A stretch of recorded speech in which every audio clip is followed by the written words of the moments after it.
Hello guys, நான் அசோக் வெங்கடேஷ். நம்ம இப்போது 195 டே சீரிஸ் பார்த்துட்ருக்கோம். இன்றைக்கி டே 3. இன்றைக்கி உங்ககிட்ட சவுதி அரேபியா பற்றி தாங்க பேச போகிறேன். Saudi Arabia one of the important gulf கண்ட்ரின்னு சொல்லலாம். அரபு நாடுகளில் அதிக வருமானம் ஈட்டக்கூடிய ஒரு முக்கியமான நாடு இந்த சவுதி அரேபியா. இந்த நாட்டுடைய official name kingdom of Saudi Arabia. இந்த நாட்டுடைய வெஸ்டர்ன் ஏரியாவில் ஆஃப்ரிக்கன் கண்ட்ரிஸ் இருக்குங்க. இந்த ஆஃப்ரிக்கன் கண்ட்ரீஸ்க்கும் சவுதிக்கும் இடையில ரெட் சீ இருக்குது. இதோடைய நார்தர்ன் ஏரியாவில் ஈராக்கும் ஜார்டனும் இருக்குது. இதோடைய ஈஸ்டர்ன் ஏரியாவில் குவைத், பஹ்ரைன், கத்தார் போன்ற நாடுகள் இருக்குது. ப்ளஸ் அதோடு சேர்த்து பெர்ஷியன் கல்ஃப் அதுவும் சேர்ந்து இருக்குது. இதோடைய சதர்ன் ஏரியாவில் ஏமன், ஓமன் 2 நாடு இருக்குங்க. எனக்கு பர்சனலாக சின்ன வயசுலேருந்தே ஒரு டவுட்டு. இப்போது நம்ம இந்தியாவுக்கு சதர்ன் சைடில் இருக்கனால இந்தியன் ஓஷன்னு அந்த ஓஷனுக்கு பேர் வச்சாங்க. இந்தியாவுக்கு வெஸ்டர்ன் சைடில் இருக்க ஒரு சீக்கு அரேபியன் சி அப்படின்னு எதுக்கு பேர் வைக்கணும் அப்படின்னு சொல்லி நினச்சி நான் நிறைய நாள் நான் பர்சனலாக நிறைய நாள் சிந்திச்சு பார்த்துருக்கேன். அதுக்கு என்ன காரணம் அப்படின்றது எனக்கு புரியுது. இப்போ தான் தெரிய வந்தது. என்ன ரீசன் அப்படின்னா, அந்த அரபிக் சீயோடைய பார்டர் எங்கே ஸ்டார்ட் ஆகுதுன்னா, நம்ம இந்தியாவில் இருக்கக்கூடிய கேரளாவில் ஆரம்பித்து கர்நாடகா, கோவா, மகாராஷ்டிரா, குஜராத், அப்படியே பாகிஸ்தானுக்குள்ளே கராச்சி வழியாக ஓமனை டச் பண்ணிட்டு ஏமன் வந்துட்டு ஏமன்லேருந்து ஆஃப்ரிக்கா கண்ட்ரி வரைக்கும் போகுதுங்க. I think Somalia, Sudan something ஏதோ ஒரு கண்ட்ரி வரைக்கும் அந்த ஏரியா வரைக்கும் போகுதுன்னு நினைக்கிறேன். ஆனால் ஆஃப்ரிக்காவில் இருக்கக்கூடிய ஏதோ ஒரு கண்ட்ரியை டச் பண்ணி மறுபடியும் கேரளாவுக்கே வருது. இந்த அளவுக்கு பெரிய ஒரு கடல் தாங்க அரபிக்கடல். இதனால தான் அரபு கண்ட்ரியை டச் பண்ணுறதுனால தான் இதுக்கு அரபிக்கடல்னு பேர் வச்சாங்க போல இருக்குது. எனவே coming back to the topic. இந்த சவுதி அரேபியாவுடைய மொத்த பரப்பளவு 21,50,000 கிலோமீட்டர் ஸ்கொயருங்க. இதில் முக்கியமான 3 சிட்டி இருக்குது. ஒன்று ரியாத். இந்த ரியாத் தான் இந்த சவுதி அரேபியாவுடைய கேபிட்டல் சிட்டி. இது one of the trade city. இது வந்து ஒரு மேஜர் இம்பார்ட்டன்ட் ட்ரேட் சிட்டி அப்படின்னே சொல்லலாம். 2வது மெக்கா, 3வது மெதினா. இந்த மெக்கா, மெதினா ரெண்டுமே இஸ்லாமியர்களுடைய புனித தலம். உலகத்தில் இருக்கக்கூடிய அனைத்து நாடுகளில் இருக்கக்கூடிய இஸ்லாமியர்களும் அவங்களுடைய வாழ்க்கையில் ஒரு முறையாவது இந்த மெக்காவுக்கும் மெதினாவுக்கும் வந்து அல்லாவை தொழுகணும் அப்படின்னு சொல்லி ஆசைப்படுவாங்க. இந்த மெக்காவும் மெதினாவும் கூட ஒரு ட்ரேட் சென்டராக தாங்க இருக்குது. ட்ரேட் சென்டர் மீன்ஸ் அதாவது நான் எந்த அர்த்தத்தில் சொல்ல வரேன்னா, ஃபாரினர்ஸ் எல்லாருமே வருஷம் இந்த மெக்காவுக்கும் மெதினாவுக்கும் வருவாங்க. இதிலிருந்து கிடைக்கக்கூடிய வருமானம் சவுதி அரேபியாவோட ஜிடிபியில் ஒரு முக்கிய பங்கு வகிக்குது அப்படின்னு சொல்லலாம். அந்த அர்த்தத்தில் ட்ரேட் சென்டர் சொன்னேன், வேறு ஒன்றும் இல்லை. இந்த நாட்டில் சட்டமன்றம் எதுவும் கிடையாதுங்க. இது ஒரு இஸ்லாமிய முடியரசு. இந்த நாட்டுடைய அஃபிஷியல் லாங்குவேஜ் அரபிக். 2024 கணக்குப்படி இந்த நாட்டுடைய டோட்டல் ஜிடிபி $1.1 ட்ரில்லியன் யூஎஸ் டாலர்ஸுங்க. இதோடைய நம்ம இந்தியன் ருப்பியில் இதோடைய கணக்கு வந்துட்டு 93 lakh crores of Indian rupees அப்படின்னு சொல்லலாம். இவங்களுடைய பெர் கேபிட்டா $32,881 அரௌண்டு நம்ம இந்தியன் ருப்பியில் கணக்கு போட்டு சொல்லணும்னா 28 லட்சம் சம்திங் இந்தியன் ருப்பீஸ் அப்படின்னு சொல்லிட்டு வரும். பார்த்துங்க, இவங்களுடைய தலா வருமானம் 28 லட்சம் சம்திங் இந்தியன் ருப்பீஸ். இவங்களுடைய மொத்த உள்நாட்டு உற்பத்தி $1.1 ட்ரில்லியன் நம்ம இந்தியன் ருப்பீஸில் 93 lakh சம்திங் க்ரோர்ஸ், அதாவது 93 லட்சம் சம்திங் கோடி, 93 லட்சம் கோடி. அதுதான் இவங்களுடைய மொத்த உள்நாட்டு உற்பத்தி. இவங்களுடைய கரன்சி வந்துட்டு சவுதி ரியாலுங்க. 1 Saudi riyal is equal to 22.73 Indian rupees. இவங்களுடைய total population around 3.7 crores of peoples அங்கே வாழ்ந்துட்டு இருக்காங்கன்னு சொல்லலாம். அடுத்து முக்கியமாக நான் உங்கள்கிட்ட சொல்லணும்னு நினைக்கிறது இந்த நாட்டுடைய அக்ரிகல்ச்சர் தாங்க. நம்ம ட்ரோன் வெர்ஷன்லேயோ அல்லது ஒரு ஹெலிகாப்டர் விஷன்லேயோ அல்லது ஒரு ஃப்ளைட் விஷன்லேயோ பார்த்தோம்னா ரொம்ப மணல்கள் சூழ்ந்த ஒரு பாலைவனம் சூழ்ந்த ஒரு நாடாக தான் இந்த சவுதி அரேபியா தெரியும். கண் கெட்டுற பார்வைக்கு ஒரு மரமோ, ஒரு செடியோ, கொடியோ, ஒரு புல்லோ எதுவுமே தெரியாது. மொத்தமாக பாலைவனம் சூழ்ந்த ஒரு பகுதியாக தான் தெரியும். அந்த நாட்டிலையும் அழகான முறையில் விவசாயம் செய்கிறாங்க. எனக்கு படிக்கவே ரொம்ப ஆர்வமாக இருந்தது. அந்த நாட்டில் ministry of environment, water and agriculture அப்படின்னு சொல்லக்கூடிய ஒரு மினிஸ்ட்ரி இருக்குது. இவங்க ஏற்றுமதி செய்கிற ஒரு சில முக்கியமான பொருட்களை நான் உங்களுக்கு சொல்கிறேங்க. ஃபஸ்ட்டு பேரிச்சம்பழம் இந்த உலகத்திலேயே உற்பத்தி செஞ்சு அதிகமாக ஏற்றுமதி செய்கிற 2வது நாடு சவுதி அரேபியா தாங்க. ஃபஸ்ட்டு நாடு எஜிப்து. இந்த எஜிப்துக்கு அப்புறம் இந்த உலகத்தில் அதிகமாக பேரிச்சம்பழம் உற்பத்தி செய்கிற ஒரு நாடு இந்த சவுதி அரேபியாங்க. அடுத்து இவங்க என்னென்ன உற்பத்தி செஞ்சு ஏற்றுமதி செய்கிறாங்க, எந்தெந்த பொருட்கள் அங்கே அதிகமாக விளையுது அப்படின்றத பற்றி நான் உங்களுக்கு சொல்கிறேங்க. இது எல்லாமே ஏற்றுமதி செய்யக்கூடிய பொருட்கள்.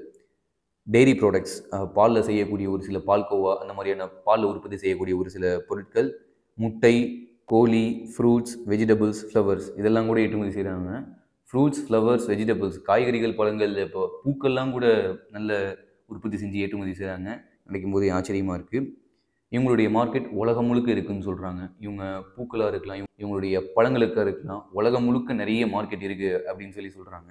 இந்த நாட்டில் ஆவரேஜாக நார்தர்ன் ஏரியாஸில் 100 mm வரைக்கும் மழை பெய்யுதுங்க. சவுத்தில் அவ்வளோக்கா மழை பெய்யறதில்ல. நார்தர்ன் ஏரியாஸில் 100 mm வரைக்கும் இந்த நாட்டில் மழை பெய்யுதுங்க.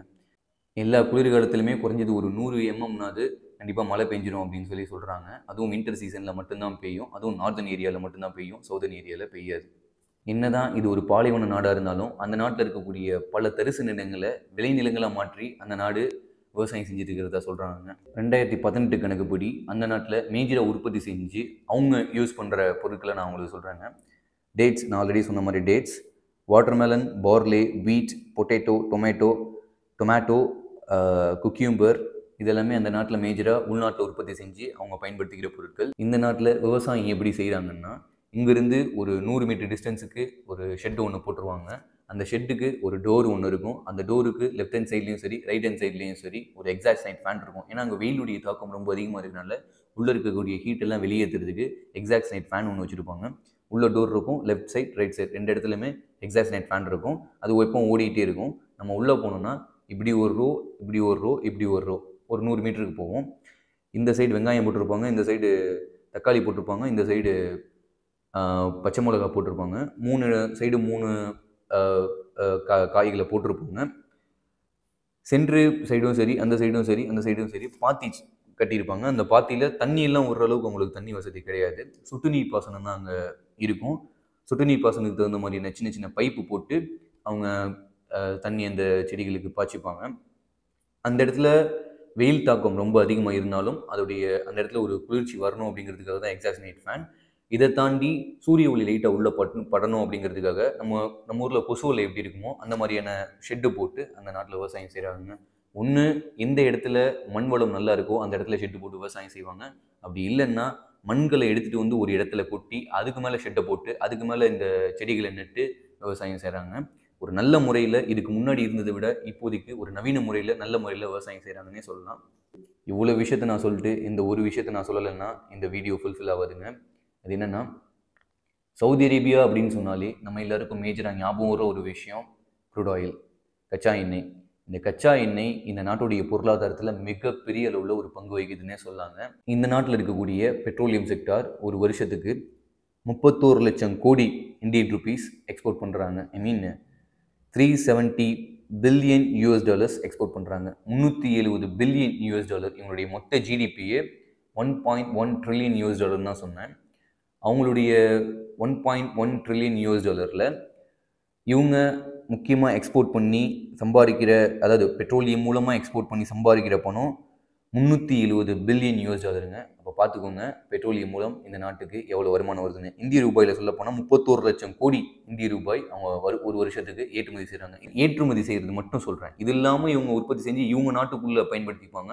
இவங்க நாட்டுக்குள்ளே பயன்படுத்தினது போக தேவைக்கு போக பேலன்ஸ் இருக்கிறத ஏற்றுமதி செய்வாங்க. அப்படி ஏற்றுமதி செஞ்சு அவங்க வருமானம் பார்த்தது தான் $370 பில்லியன். இந்த நாட்டில் இருக்கக்கூடிய வளத்துக்கு தகுந்த மாதிரி இந்த நாட்டில் இருக்கக்கூடிய மெயினான இண்டஸ்ட்ரீஸ், அந்த நாட்டுடைய ஜிடிபிக்கு மொத்த உள்நாட்டு உற்பத்திக்கு அதிகமாக பங்களிக்கக்கூடிய முக்கியமான இண்டஸ்ட்ரீஸ் என்னென்னதை சொல்கிறேன்.